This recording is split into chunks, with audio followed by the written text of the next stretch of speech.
Today we're going to walk through installing a pop-up on your website using the HubSpot Lead Flows feature. If you're signed up to the free HubSpot Sales CRM, the Lead Flows is an awesome new and completely free feature to use. So let's get started. If you sign into your HubSpot account, head on over to the marketing dashboard on the top left. The Lead Flows feature will be hiding under the Lead Capture drop-down right at the top. Once you've selected the Lead Flows, your screen should look something similar to mine. From there, creating is super simple, so let's begin. The first stage is defining the type of pop-up you'd like to appear. You can choose between a simple pop-up box, a drop-down banner, or a box that slides in from either the left or the right. This morning, let's just keep it simple and use a box that slides in from the left. Once selected, you can click Next on the top right corner to begin customizing it. We're able to add a custom image that you may have designed in Canva or Photoshop to the pop-up, but for this morning's video, we're going to keep it simple. We can quickly define the call-out text, which for our example today will be short and sweet to read something like, "Who said marketing had to be so hard?"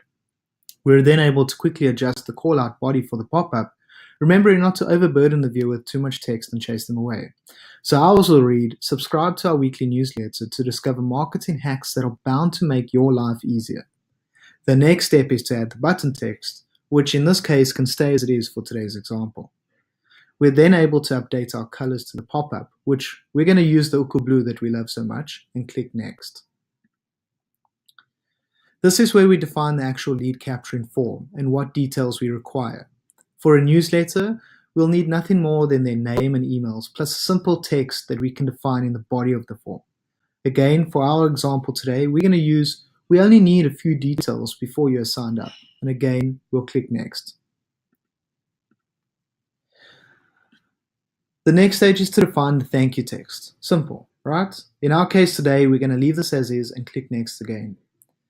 The next feature you'll see hasn't actually been released by HubSpot just yet, but from what we've heard, it's bound to be out soon. Sending follow-up emails in the form of a workflow will be super easy and useful, we have absolutely no doubt. Finally, we're able to customize the functionality of the pop-up under the options page. You may have noticed the branding that you'll unfortunately need to be on one of HubSpot's paid accounts to remove. If you have a look at our blog on growing a digital agency in 2018, you'll be able to find out which plans actually suit each agency best and exactly what's included per HubSpot account. We're then able to identify whether the pop-up should appear on every page of the website or only a specific page, like the blog, for example, if it's a newsletter subscription. You're also able to define where the pop-up appears.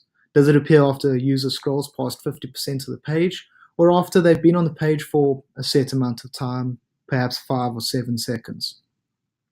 A nifty feature that HubSpot has also introduced is the ability to push any contacts captured through these lead flows straight into one of your MailChimp lists, which is super useful if you don't have an email automation workflow that exists within HubSpot and keep it within MailChimp.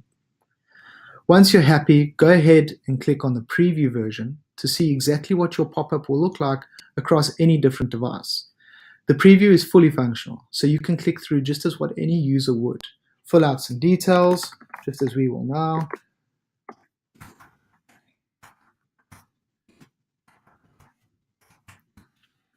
And voila! That's exactly how you create a pop-up through the HubSpot Lead Flows feature. Once you're happy, click Publish and set the pop-up free. Subscribe to our channel below for more helpful features from the team at Uku Inbound.